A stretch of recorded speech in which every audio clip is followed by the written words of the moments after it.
Assalamualaikum warahmatullahi wabarakatuh.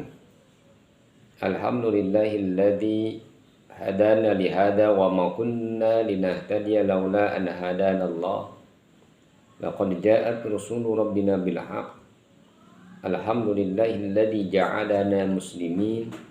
Allahumma tawaffana muslimin la mubaddilin wa la mughayyirin bi rahmatika ya arhamar rahimin.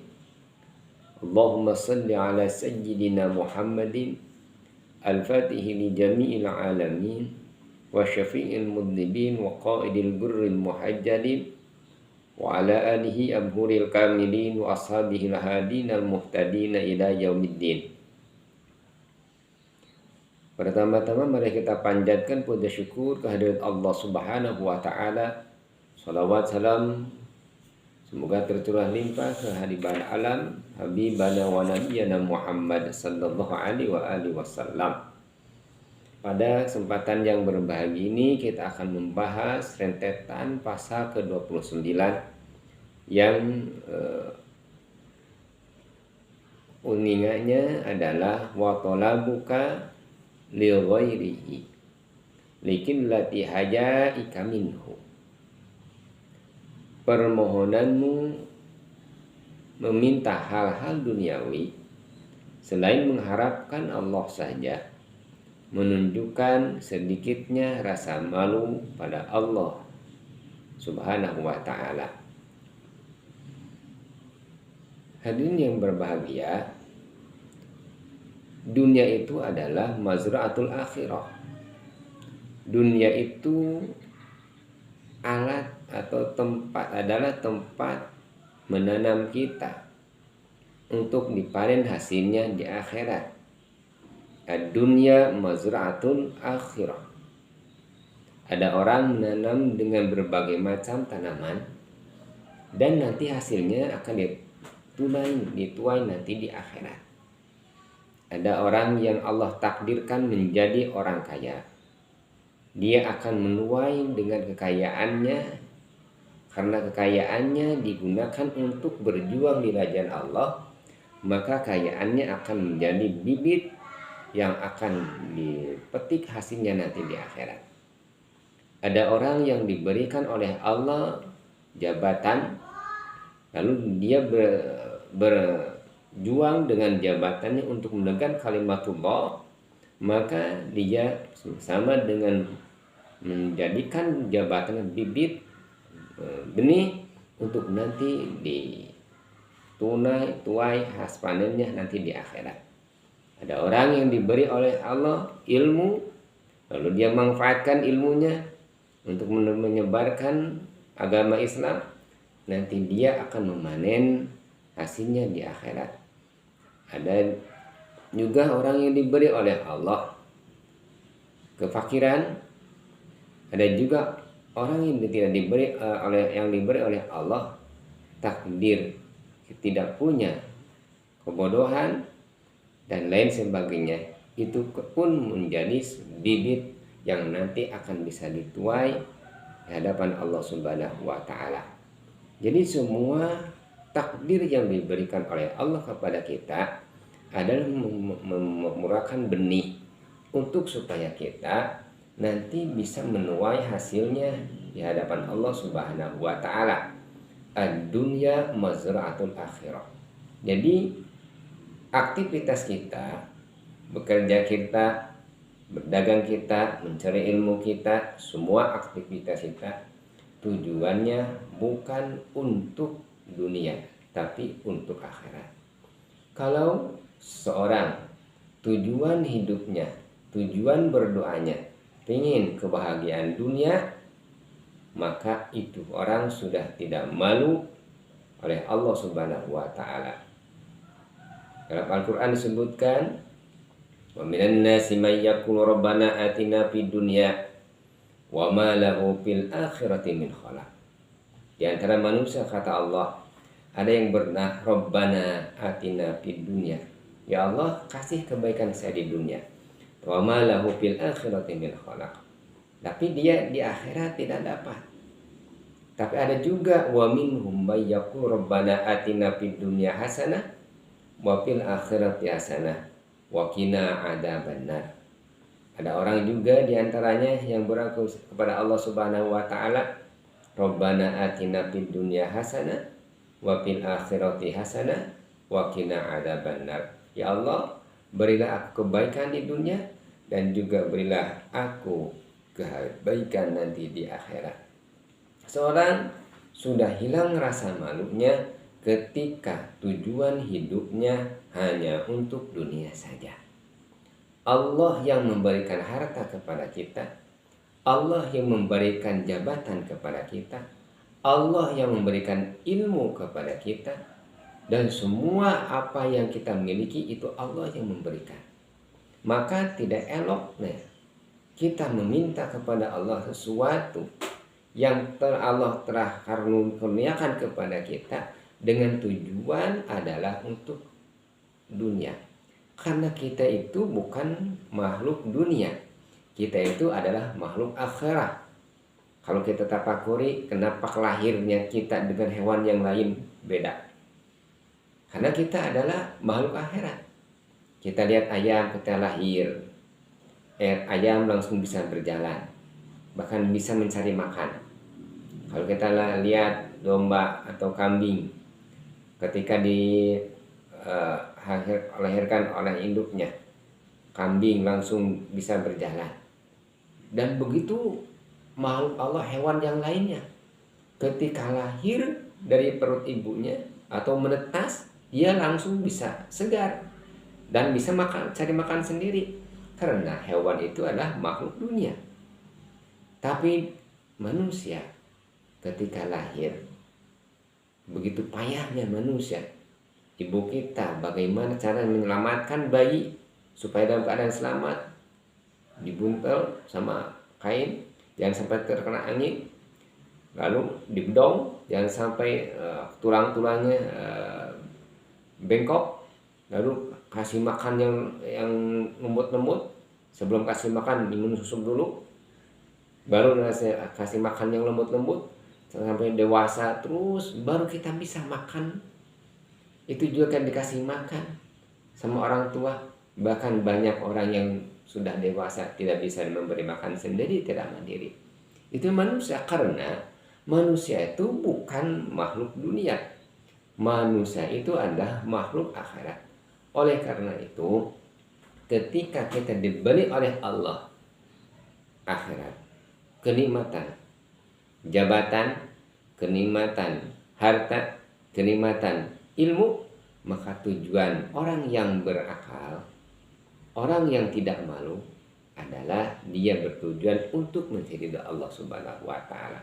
Tapi ketika kita berdoa kepada Allah hanya tujuan dunia, berdoanya adalah itu menandakan orang itu tidak malu terhadap Allah Subhanahu wa taala.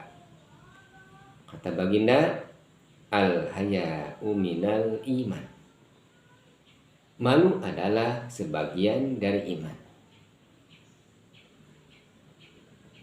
Tebal tipisnya iman seorang itu tergantung kemalu, rasa malunya. Ya. Oleh itu, al-haya minal iman.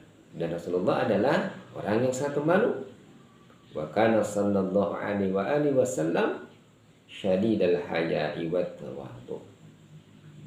Oleh karena itu, Rasulullah sallallahu alaihi wasallam bersabda, istahyu minallah haqqal haya.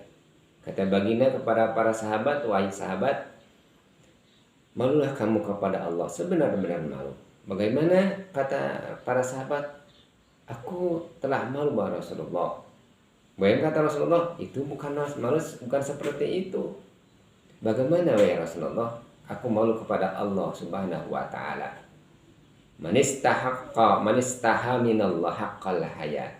Kata baginda, barang siapa yang benar-benar malu kepada Allah Subhanahu wa taala, falyahfadir ra'sa wa ma hawa wal batna wa ma wa'a wadhkurul mauta wal yadhkurul mauta wal bala.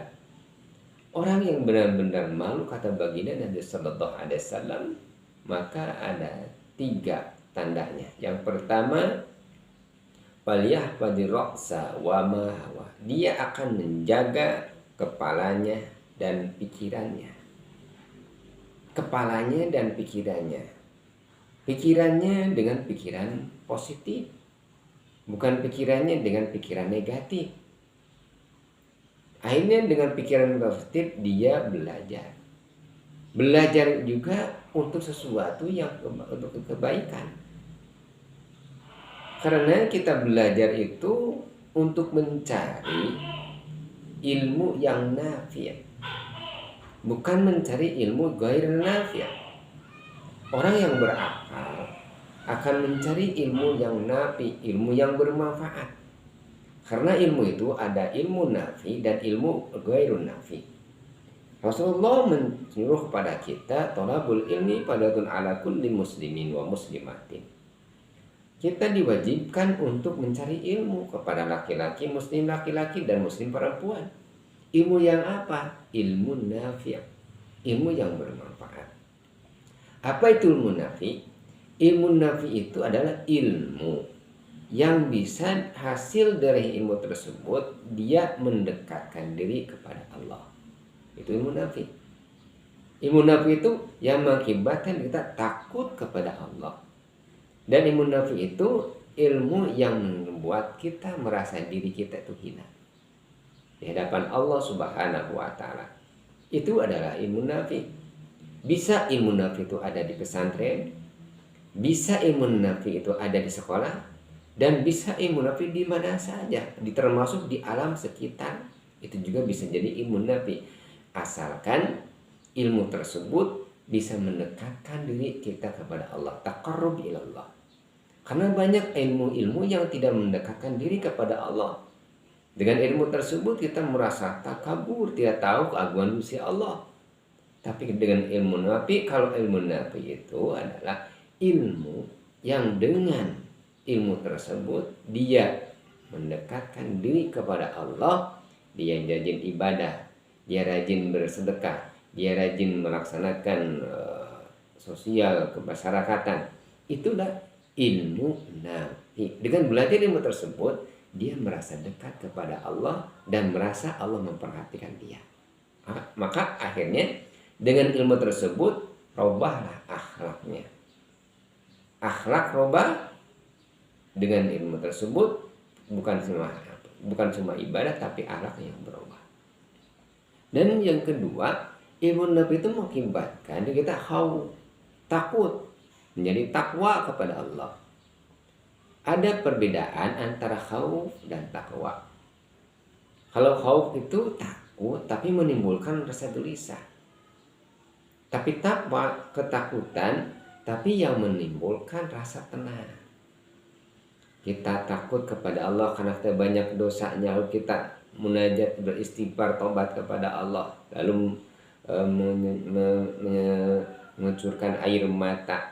Itu karena takut kepada Allah. Takut karena Allah disebut takwa itu mengakibatkan diri kita hidupnya tenang. Beda dengan khauf. Kalau khauf dengan masalah dunia. Kalau khauf itu akan mengakibatkan resah dan gelisah. Takut tidak punya anak, resah dan gelisah. Takut tidak punya uang, resah dan gelisah. Takut tidak punya jabatan, resah dan gelisah. Kalau takut dengan masalah akhirat, dia akan diberikan ketenangan. Dan ilmu nafi itu akan menimbulkan dari akhlak kita itu khauf, rasa takut kepada Allah Subhanahu wa taala. Lalu wa tadalu ala nafsi. Dia akan menghinakan dirinya sendiri. Karena kita itu kaya. Kaya dikayakan oleh Allah. Kita pintar, kita diberi kepintaran oleh Allah. Kita punya jabatan, jabatan dikasih oleh Allah. Allah memberikan sifat alimnya. Akhirnya kita menjadi pintar. Allah mengasihkan sifat geninya. Akhirnya kita menjadi kaya. Allah memberikan sifat aziznya. Akhirnya kita menjadi punya jabatan. Semuanya adalah dikasih oleh Allah Subhanahu wa taala. Kita hina.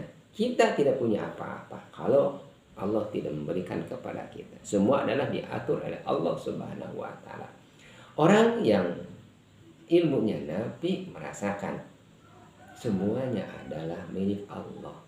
Akhirnya kita itu adalah orang yang hina, kita itu fakir, kita itu bodoh, kita itu kosong, tidak punya apa-apa kalau tidak ada Allah Subhanahu wa Ta'ala. Sehingga orang yang merasa diri fakir berdoa kepada Allah, pengen harta. Orang yang merasa fakir pasti berdoa kepada Allah, pengen jabatan. Orang yang fakir pasti berdoa kepada Allah, pengen dikasih kemudahan segala urusannya. Itulah orang yang merasa fakir. Maka kita harus berdoa kepada Allah dan kita harus mendapatkan ilmu yang nafi. Itu yang positif. Jangan cari perkara yang negatif. Kalau mengakibatkan perkara-perkara yang negatif harus dijauhi. Perkara negatif itu kita suka menyalahkan diri sendiri. Akhirnya dengan menyalahkan diri sendiri kita menjadi rendah diri. Rendah hati bagus. Yang jadi rendah diri. Kita terjajah puluhan bahkan ratusan tahun sehingga rakyat Indonesia menjadi kasta terendah karena kita tidak pernah rendah diri. Kenapa orang lain yang menjajah menjadi merasa diri seorang pribumi, sementara pribumi merasa diri rendah diri? Yang tidak boleh itu rendah. Yang harus bagus itu adalah rendah hati, bukan rendah diri. Perlihatkan oleh kita. Begitu sama manusia. Orang yang baik itu adalah orang yang paling takwa di depan Allah Subhanahu wa Ta'ala. Orang yang baik itu bukan baik karena turunannya. Orang baik itu bukan baik karena wajahnya yang ganteng, bukan. Orang yang baik itu karena orang itu lebih takwa kepada Allah, takut kepada Allah. Itu orang yang baik. Sehingga kita janganlah merendahkan diri, merendah diri. Sehingga rendah diri itu mengakibatkan diri kita menjadi tidak pede. Akhirnya putus asa. Sehingga dengan banyaknya dosa, dengan banyaknya kebodohan dari kita, akhirnya kita merasa putus asa. Tidak mungkin kita dapat seperti orang lain. Tidak mungkin kita bisa menjadi orang soleh karena putus asa. Dan putus asa itu adalah dari setan. Wala ta'asu min rahillah. Dengan kamu berputus asa, itu sesuatu yang negatif. Kepala kita dan pikiran kita berpikirlah dengan sesuatu yang positif. Yang kedua, dan jangan menyalahkan pula, jangan menyalahkan orang lain. Nah, tadi menyalahkan diri pribadi sesuatu negatif. Begitu juga menyalahkan orang lain tidak boleh. Kalau dengan menyalahkan diri pribadi akan timbul sifatnya putus asa dengan rahmat Allah. Tapi kalau bisa menyalahkan orang lain, seolah orang lain salah, kita yang paling benar, timbullah sifat iblis adalah takabur. Orang takabur, kata baginda, la yadkhulunal jannah man kana fi qalbihi mithqala dzarratin minal kibar. Tidak akan masuk ke surga Allah orang yang di hatinya ada satu biji atom rasa takabur. Maka hilangkan rasa takabur. Jangan merendahkan orang lain. Orang lain itu mulia. Kita jangan merasa diri paling mulia. Merasa diri paling mulia adalah penyakit hati yang mengakibatkan orang yang berpenyakit hati tidak akan masuk kepada surganya Allah. Dan jangan pula kita menyalahkan lingkungan. Kenapa kita tidak soleh? Karena lingkungannya salah. Harus kita mempengaruhi lingkungan. Satu hari sahabat berebut untuk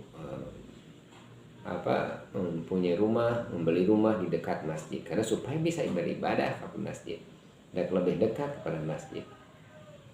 Sahabat berebut pengen punya rumah di dekat masjid, membeli tanah di dekat masjid. Bagaimana kata baginda? Kenapa kamu harus membeli tanah di dekat masjid? masih banyak tanah di luar yang jauh yang jauh dari masjid. Ya Rasulullah, saya pengen supaya rajin beribadah ke masjid. Kenapa kamu tidak pengen pahala yang lebih besar? Karena langkahmu, setiap langkah kamu dari rumah ke masjid itu menjadi pahalanya. Itulah kita yang harus bisa mempengaruhi lingkungan, bukan lingkungan yang mempengaruhi kita. Maka kita janganlah menyalahkan lingkungan. Orang yang pikirannya sempit, negatif, dia akan menyalahkan sosial, dia akan menyalahkan masyarakat. Yang harus salahkan diri kita pribadi, kenapa diri kita bisa bersosial. Itu yang pertama. Paling orang yang malu kepada Allah Subhanahu wa Ta'ala, yang senantiasa akan menjaga kepala dan pikirannya. Yang kedua, kata baginda, wal batna wa ma wa'a. Orang yang malu kepada Allah Subhanahu wa Ta'ala, dia akan menjaga perutnya dan apa yang masuk ke dalam perut. Karena kata baginda, kullu man nabata min haram fannaru aula bih. Setiap sesuatu yang masuk ke dalam perutmu, maka akan tumbuh sesuatu yang haram, maka nerakalah bagian dia.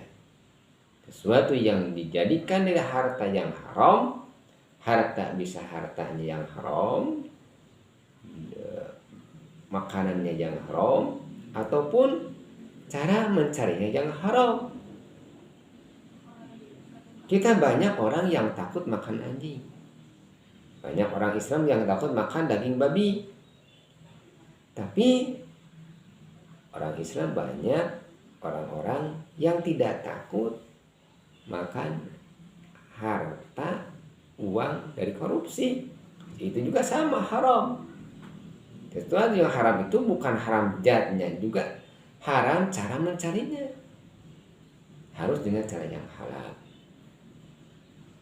Bahaya makanan yang haram itu cenderung berbuat maksiat. Man akal haram asad jawarihu aba. Kata Imam Ghazali, barang siapa yang memakan haram, maka semua panca indahnya akan berbuat maksiat. Matanya akan bermaksiat, pengen melihat sesuatu yang haram. Mulutnya pengen berbicara yang haram. Telinganya pengen mendengarkan sesuatu yang haram. Tangannya pengen berbuat kemaksiatan. Kakinya semua pengen berjalan kepada keharaman. Kenapa? Karena yang dia makan adalah sesuatu yang haram. Sesuatu yang haram, kata Imam Ghazali, akan mengakibatkan semua panca indahnya akan berbuat maksiat kepada Allah Subhanahu wa Ta'ala. Nah, kenapa kita susah melaksanakan taat, tapi kita gampang melakukan kemaksiatan? Itulah harta yang kita makan. Ada harta yang haram. Orang yang memakan makanan haram itu juga akan terhalang doanya. Kata baginda, walladzi nafsi Muhammadin biyadihi innal abda la yadqa al-luqmatul haram fi jawfihi ma yataqabbalu Allah minhu 40 yauman. Kata baginda, demi diriku, kata, dan demi nafsi Muhammad biyadihi, dan ada yang ada dalam tangannya, sesungguhnya seorang hamba yang merasakan harta, yang memakan harta haram dalam mulutnya, maka ia tidak akan diterima oleh Allah ibadahnya selama 40 min arba'ina yauman, 40 hari. Kita makan umpamanya harta haram, makan daging haram, apapun yang kita makan sesuai yang haram, selama 40 hari dia tidak akan diterima sholatnya. Selama 40 hari dia tidak akan diterima puasanya. Selama 40 hari dia tidak akan diterima sedekahnya, dan semua amal ibadahnya tidak akan Allah terima karena dia memakan harta yang haram selama 40 hari. Kata baginda, orang yang memakan harta haram 40 hari tidak akan diterima oleh Allah ibadahnya. Lalu kata Imam Syafi'i, orang yang makan harta haram itu dia akan sulit menerima ilmu. Syakautu ila waqi su'hifdi fa'arsyadani ila tarkil ma'asi wa qala alamu bi annal ilma nur wa nurullah la yutawhu asim. Kata Imam Syafi'i, aku meminta pendapat ke guruku yang bersahabat Imam Waqi tentang keadaanku yang susah menghafal. Wahai Imam Waqi, kata Imam Syafi'i, aku susah menghafal. Maka kata Imam Waqi, bagaimana Imam Waqi memberi petunjuk kepadaku ila tarkil ma'asi, supaya aku meninggalkan kemaksiatan. Jadi susahnya hafal itu karena kita banyak maksiat. Maka kata Imam Waqi, tinggalkanlah kemaksiatan. Karena ilmu itu adalah cahaya. Cahaya tidak akan diberikan kepada orang yang bermaksiat. Itu karena Imam Syafi'i, Imam Waqi memberikan petunjuk kepada Imam Syafi'i supaya ilmu bisa dimanfaatkan, yaitu dengan tidak bermaksiat. Ya, di antaranya tidak memakan harta yang haram. Apalagi dengan memakan harta haram, ancaman di akhirat, siksaan yang sangat pedih. Innal ladzina yaquluna amwal yatama fa innama yaqulu fi nar wa saslawna sa'ira. Orang-orang yang memakan harta-harta anak yatim dan harta yang haram sama dengan memakan dia akan dimasukkan kepada neraka sa'ir. Yang terakhir, kami keadaan Nabi sallallahu alaihi wasallam, orang yang malu kepada Allah Subhanahu wa taala, maka dia akan mengingat mati. Wal yadkuril maut wal bala. Orang itu akan mengingat pada kematian. Karena kita hidup, semua akan mati. Tidak ada yang baqa di alam dunia ini. Semua akan mati kecuali zat Allah.